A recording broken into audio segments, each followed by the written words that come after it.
Welcome to Tracking the Cats. You've got your co-hosts Bob Saban, me, and Steve White today. And as usual, we're not only just following all things Catamount, we're going back into history a little bit. And we are brought to you by Stanberry Insurance with offices in Silva, Waynesville, and Highlands. They cover all your insurance needs and they cover our costs of putting this podcast together. So we thank them a whole lot. Today, we've got a great guest. Like I said, we're stepping back in time a little bit, but he's got great stories, great information. A guy who most people who have followed the Cats at all, even if you're a newer student, you may know who he is, was highest draft pick ever from Western Carolina, fifth pick for the Buffalo Bills.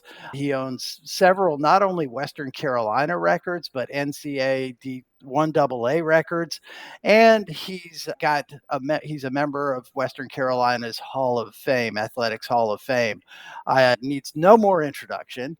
That is Kirk Roach. You've got a lot of history since you've left Cullowhee and some fun things to do besides not just being a pro NFL player, but also you've been successful in your own right with a long tenure at, everybody knows who ADP, the accounting and payroll software firm, and also a sales trainer, and has done his own podcasts. It's Kirk Roach, class of '87. Welcome, Kirk. Hey, thanks, guys. What an honor it is to be here. Love this format. Love how you keep everybody informed and involved in the Catamount Nation. So thank you. I really appreciate it. You've got some things that you want to talk about this year's team that we'll get to in a little bit, but Steve's got a couple of questions for you to roll things out. Here we go. Okay, that's right. Kirk, of course, everybody knows a little bit more in that background. The only two players in Southern Conference history have been named all conference all 4 seasons. Kirk Roach is one of those two. And of course, one time, the only 3-time All-American in Southern Conference history. Now, he still has both of those records, Western Carolina history, 4-time All-Conference, 3-time All-American. And these are legitimate All-American. This is Associated Press, the big All-American team. So, yeah. Kirk, just a couple of little things. Go back. A lot of people, yeah, you've told this story before, but just how did you become a barefoot kicker? Everybody knows that, hey, what's that guy doing out there? He lost his shoe, maybe give us a little background on that, how that evolved.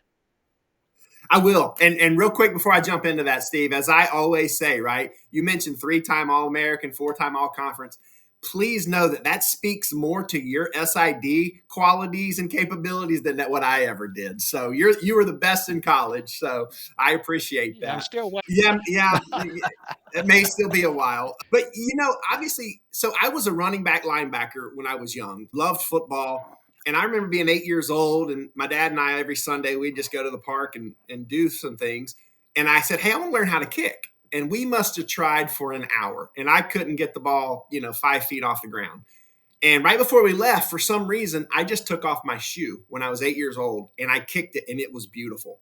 So I always kind of felt like I could kick better barefooted. Obviously, throughout Georgia high school and stuff like that, I had to have a shoe on. And I think we had played Boston College my freshman year, the year Flutie wins the Heisman. We went up to Boston College, and then we came back, and that Monday was Labor Day.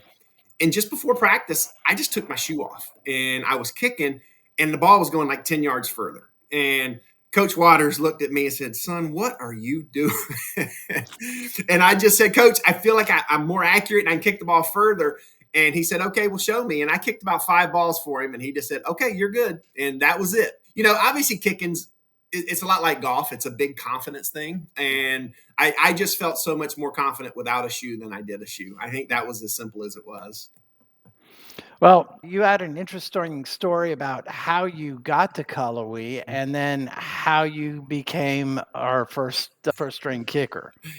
Yeah, like my son, Curtis, I had no offers. All my friends in February, they'd signed scholarships, and I was kind of regulated to just going to a local college here in Atlanta. And one Friday night in March, I think it was, Coach Dalton calls me up and calls my dad and says, hey, I hear you can kick. And I'm like, well, yes, sir.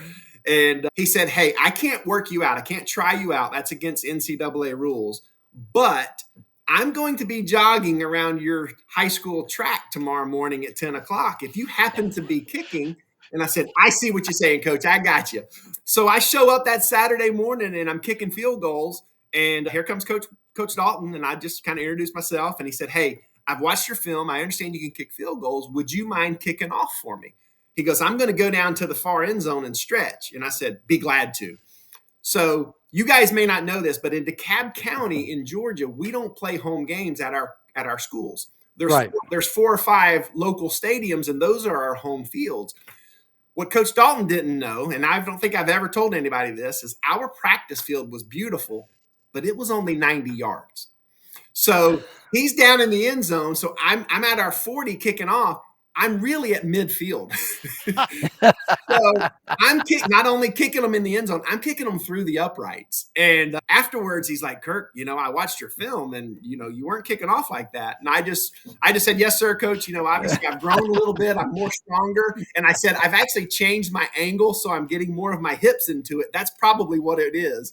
And, right after that, the rest is history. But I was going to do anything I could to get a chance to kick because I felt like I could kick in college, and so that's how I got to. I guess you could say I cheated my way into Western Carolina. You're not the first one. So yeah, that was crazy. But I tell you what, you mentioned how did I become the kicker? That was the craziest night of my life. We were in Chattanooga. It was the 3rd game of the year, and it was a windy night. It was a really windy night. And in pregame, the starting kicker, I don't think he made a kick. And so, but we go forward kind of the first half. We have a slow start. We're down 7-0. It's late in the second quarter, and we mounted a drive. And so we stall out about their 25 or 30 and called timeout. The kicker goes on the field to kick the field goal. Well, then all of a sudden they start hollering for me. They're like, Kirk, go kick it. And I'm like, what? I've been standing around for an hour and a half. I'm jogging on the field trying to get my shoe and my sock off.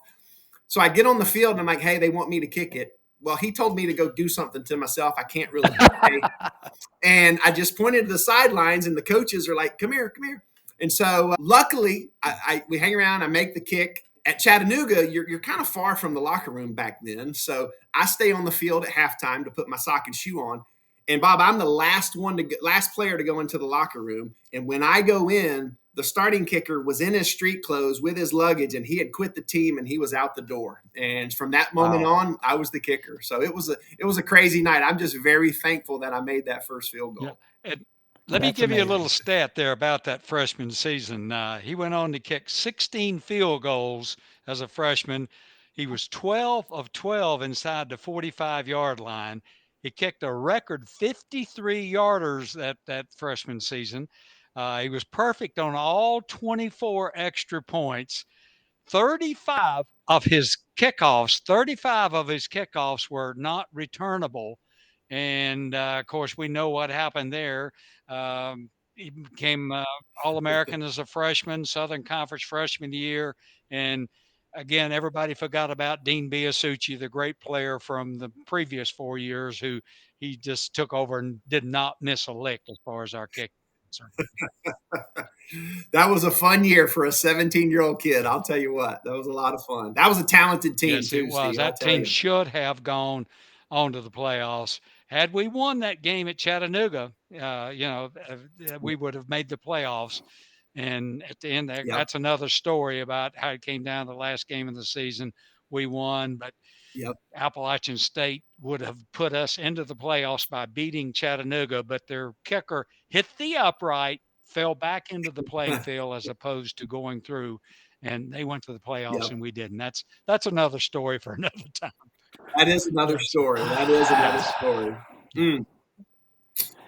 We have too many of those, but hopefully not as many in the future as we have in the past. So. Oh, man. So what was it like following up Tucci? I mean, I remember Dean, and I was like, wow, nobody's ever going to be able to do what he did. Yeah. I mean, obviously he went on to a pro career. Oh, too. He had a phenomenal, I think 12, 14-year career. I mean, he was phenomenal. He was a much better kicker than I was. I didn't know anything about Dean. Obviously, I knew he was a senior and I knew there was an opportunity. I remember watching the Furman Western Carolina semifinal game because it was on TV. And I had a lot of friends that went to Furman because some of my classmates had went to Furman. And so I really didn't know anything. And then I get to Cullowhee when I report, and I don't know a soul. But I just keep hearing about Dean, and I was like, wow, this guy was amazing.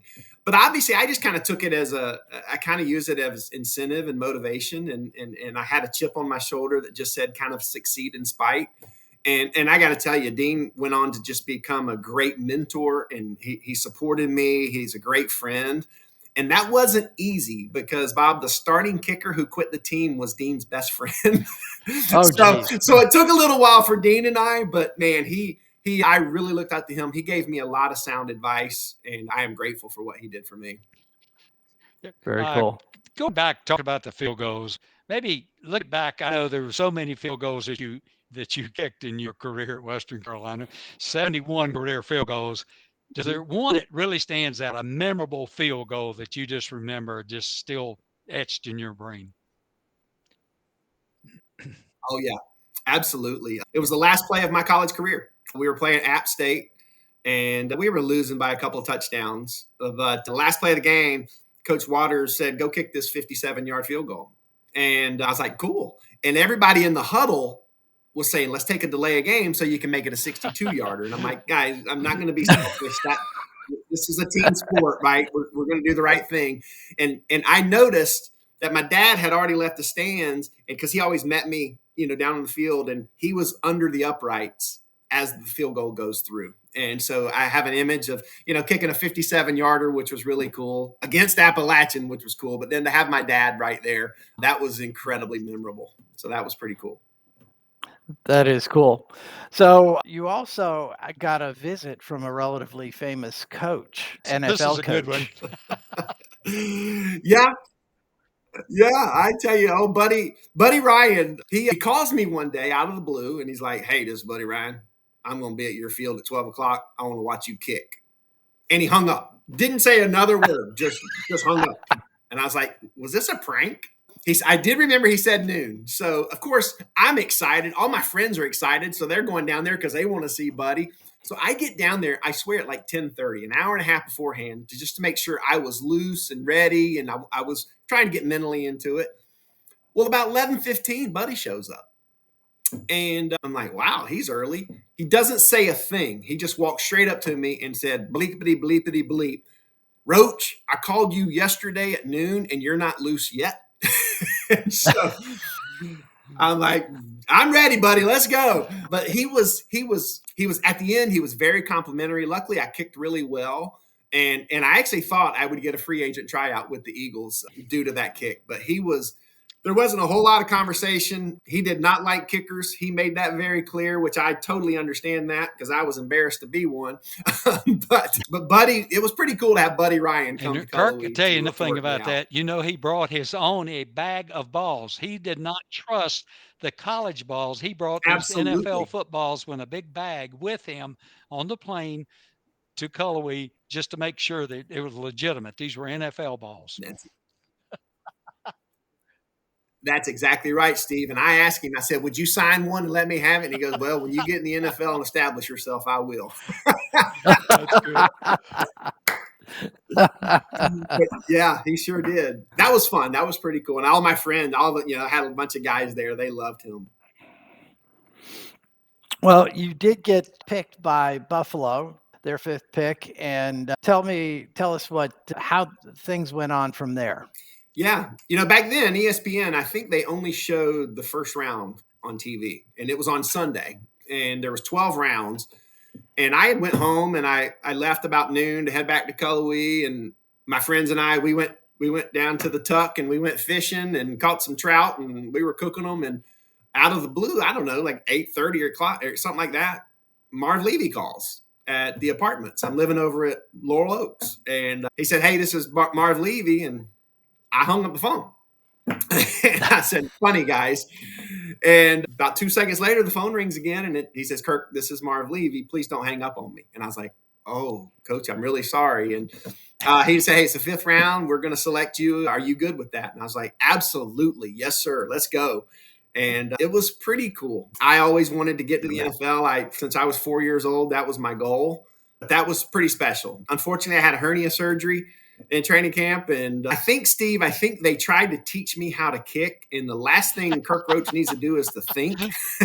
And they're like, Kirk, you stand in a different spot every time. Your plant foot's in a different spot, and I'm like, well, did it go through the uprights? And I wasn't a good kicker in practice. That's why I think it took me 3 games. That's why Coach Waters wouldn't let me kick, probably. I wasn't a good practice kicker. I was like, guys, just let me get in the huddle. I'll look at my teammates and I won't let them down. But really never got that chance. I always said you should change your goals, because my goal was always to get to the NFL. I probably should have changed them to get there and stay there. But you know what? Honestly, I don't know how to kick. I still don't know how to kick. I just happened to could be able to do it. I didn't understand the art or the science of it. I was more of just an artistic kicker. But it was such a blessing to get that phone call. Not many people get that. And to spend a year up there, catching passes and, pre-game or pre-practice with Jim Kelly and Bruce Smith and Cornelius Bennett, Thurman Thomas. I mean, that team was loaded. Going back to a little bit about Western Carolina, you've talked about Coach Waters a couple of times. Maybe some thoughts about Coach Waters, what he meant to Oh, you, what he meant to Western Carolina. A lot of the people oh, nowadays, that's he passed away in 89, 88, and yeah, uh, a lot of people just don't know these things. yeah, They see Bob Waters Field, they hear the name, but they don't know much about him. And I worked with him for 20 years, his entire career here at Western, and I know yes, you sir. played for him. So just maybe a couple Yeah. of thoughts about Coach Bob Waters. I mean, number one, he was just the classiest person. I mean, I think, and honestly, I was looking at this. I think I'm actually the last 4-year class to have a winning overall record and a Southern Conference winning record. So that goes back a while. But, he was just, his belief in me gave me just supreme confidence, right? There was zero fear of failure. He taught us to do the little things that our competitors don't do, which I brought into my business and taught my salespeople, right? That's the difference in success and mediocrity. I loved him, Steve, because he let me be a football player. He let me run down and make tackles on kickoffs. I got to run routes with the receivers. I got to do tackling in Oklahoma drills. I was on the hands team when we were expecting an onside kick. And I think he knew I didn't like being a kicker. and I just, man, his impact on me, other than my dad, I don't know that I had anyone else who was as impactful on me. And I think that's why I try to stay involved. I contribute to Western. I try to always promote and defend Western Carolina. I play in his golf tournament every year since 2006. And I know that's in 5 weeks, and I can't wait for that, because that's always special, and get to see Sherry, and she's still as beautiful as she ever was. So Waters is just, he meant so much to me. Now, my first time I met him was not so good. I remember it was the first day of practice, and I didn't know anything about the school, right? I came up and I didn't know where Madison Dorm was. So I said, I'll go to the field house and ask Coach Dalton. So I come running in there, and walking down the stairs is Coach Waters. I'm like, hey, Coach, how are you? Hey, I'm here for football. Can you tell me where Madison is?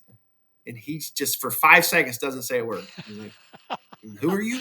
And I was like, oh. I said, my name's Kirk Roach. I'm here to play football. I'm a kicker. He said, well, Kirk, first thing you're going to do is take that hat off while you're indoors. And he says, you're going to leave here. You're going to go up to a red light. You're going to turn left, go up a hill, and Madison Dorm's up there. And he said, and Kirk, when you get to that red light, if you look to your right, there's a barber shop, and I suggest you go in there. And he walked away, and I was like, oh my! I said, what a great first And impression you I got to just meet made. the mayor, Presley.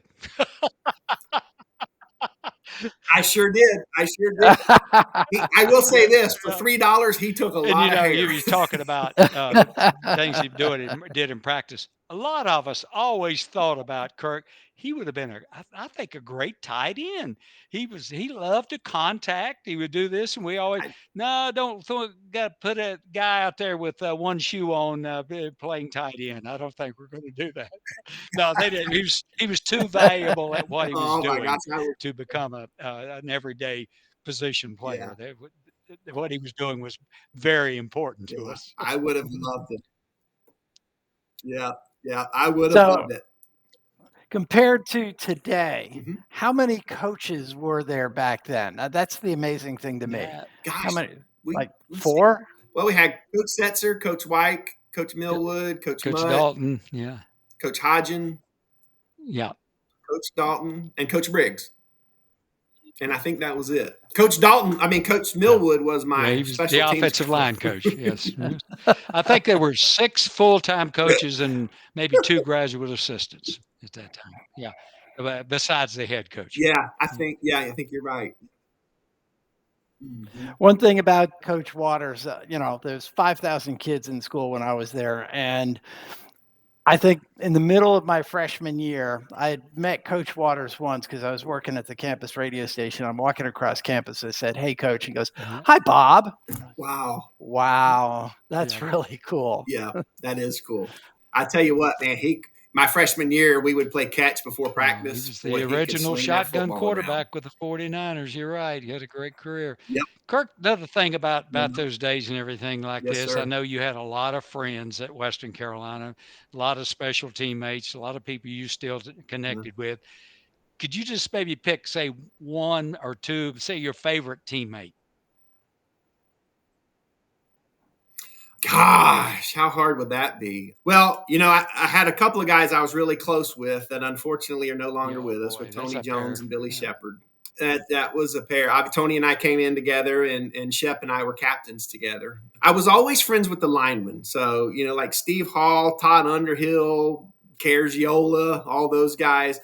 But if I had to pick 2, like I would pick 2 who are still, like, again, they were seniors, Steve, when I was a freshman. And so I was intimidated by them at first, but they were so kind to me. And I think maybe the 2 best that I ever saw, and that was Coop and probably Tiger.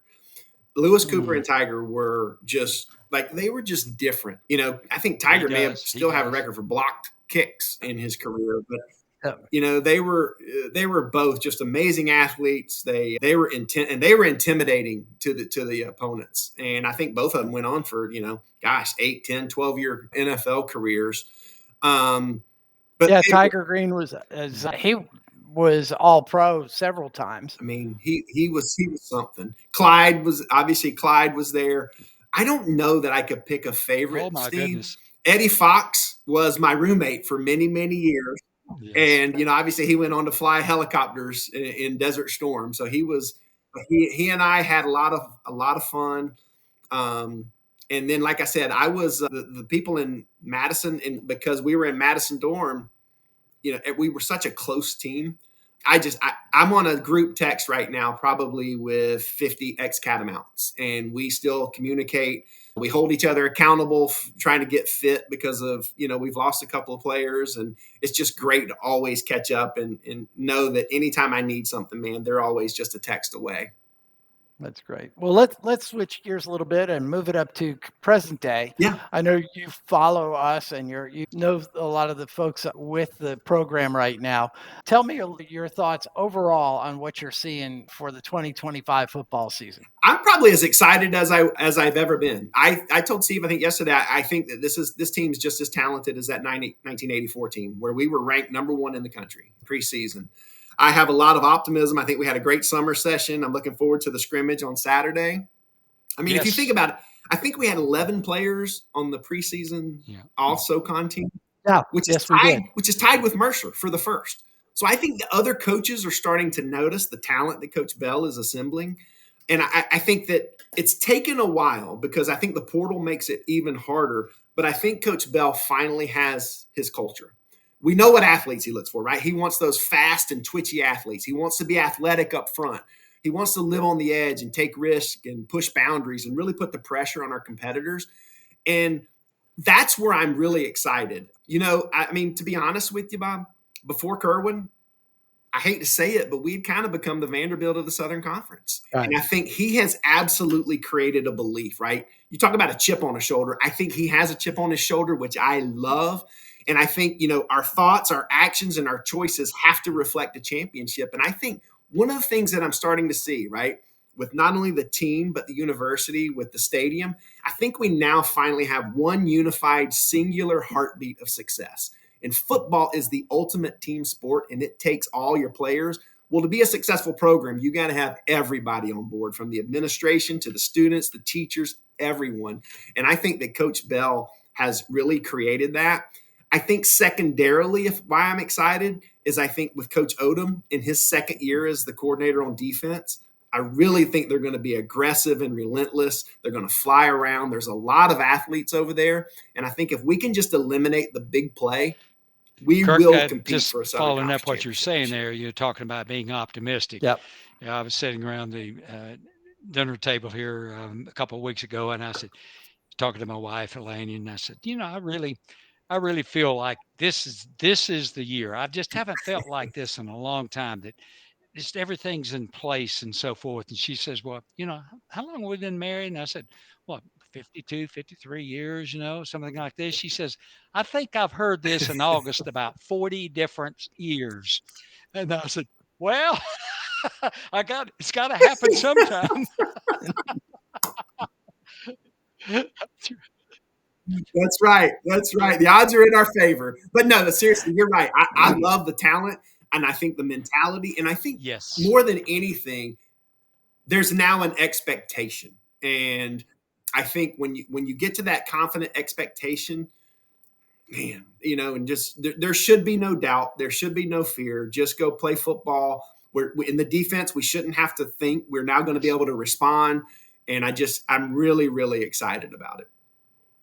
It's good to have these expectations after all the years of being hopeful, right? And Right. similar to Steve, when I told my wife, Susan, we were going to be, I think we're going to be at the top of the conference this year, she looked at me, kind of rolled her eyes and said, that would be great.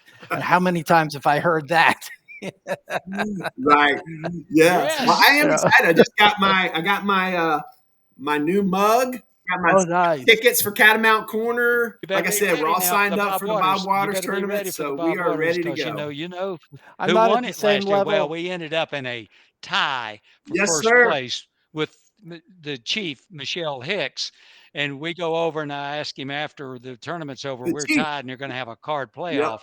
I said, Chief, who do you think's going to win this card playoff? He says, it's my dang golf course. Who do you think's going to win?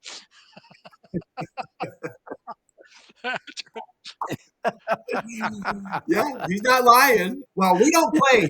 We don't play to win. I've got two guys that live in my neighborhood. They're both from the Northeast, and then I play with my son Curtis. And we go up. We leave early on Thursday, go play around at Sequoia, and then we stay at the casino. Those boys love to play craps. So then we do that Thursday night, play in the tournament Friday, go back to the casino, and then we head over to tailgate and watch the game on Saturday. It's kind of our tradition, and I can't wait. Well, you mentioned Curtis, and he's got to be somebody you're proud of because he's got a great story being at Western as well 10 years ago. Yeah, he does. Obviously Curtis, I also a walk-on. Yeah, I kind of knew he was an athlete 3-4 years old, right? For some reason, you could just tell he had that sports IQ, but he was always the smallest kid. So I think that taught him, right? I got to play every down full speed. I got to anticipate, take proper angles. I got to have situational awareness. It was funny when he was in Little League, his nickname was TNT because he was the smallest kid on the field, but he would light people up. And, he had a great high school career. He was an all-state performer at the highest level here in Georgia. He was a defensive back, though, and he was too small to play linebacker in college, and he was too slow to play defensive back. So he didn't get any offers. And I think luckily Coach Spear gave him a walk-on. I didn't want him to go there because, heck, I wouldn't want to play with my dad's jersey hanging up there. But he had familiarity from going to games up to Cullowhee, and heck, he got noticed by his teammates and coaches early. He started playing in his second year, ends up, to your point, Bob, getting a scholarship. He actually started several games. And I tell you what, I was really proud because he earned that by being Curtis, not Kirk's son. And that meant a lot. And I tell you, I got more enjoyment out of watching him play than I ever did when I played. And it was such a great decision for him. He had his wedding in April, and there must have been 20 or 25 ex-teammates there. Several were his groomsmen. I got close with those guys too. The best part about the games was after the games. All the players would come to our tailgate spot because they would just clear out the rest of the food we had. And we would sit there for hours and I would get insights into the game. And it ended up being a fantastic experience for him. I think he's a proud catamount. He's got 2 degrees. And like I said, he's going to be heading up there with me again in a couple of weeks for the golf tournament. So I can't tell you how much fun we had traveling around on Saturdays throughout the Southeast. I mean, he got to play at Oklahoma, Alabama, North Carolina, NC State, South Carolina. I mean, he got to play at some, really cool places. And so like I said, I didn't want him to go there, but looking back, I'm so glad he did. Well, earning the scholarship, I remember watching, they posted that video online when he was in the locker room and coach came up to him and announced that he was getting the scholarship. I had to wipe a tear from my eye just watching that and watching the teammates go nuts when they announced it. I had plenty of tears. There's no doubt. Yeah, just like I say, again, all kinds of records at Western Carolina for Kirk Roach. 71 career field goals, as we said. 8 of the, still today, I didn't realize this till I looked it up today. You still have 8 of the 10 longest field goals in Western Carolina history. I don't know if you knew that or not, Kirk, but again, you're just special. That's cool. 4-time All Conference, 3-time All American. I don't know if that'll ever happen again, but it's been a pleasure here having you on Tracking the Cats.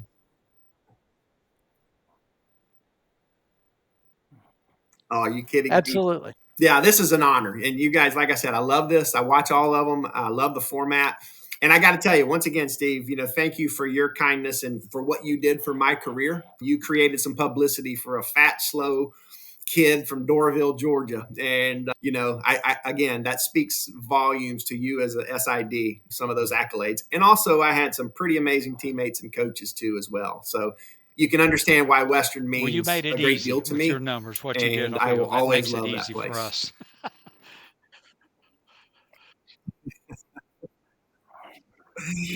Yeah, exactly. That's the one thing about kicking. It's not subjective. It's very objective. It's numbers. Yeah. Well, thanks so much for being with us today. And that's going to wrap up this edition of Tracking the Cats. Keep your eye out. We may have a special edition next week as Steve and Kirk are going to be at the scrimmage this Saturday, August 9th, is it? And we will be hopefully putting together something following that practice, give everybody a little bit of update on how things are going.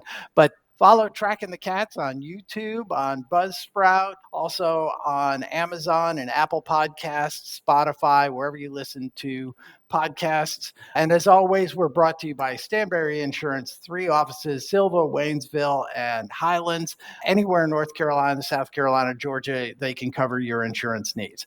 That does it, and we will see y'all again soon.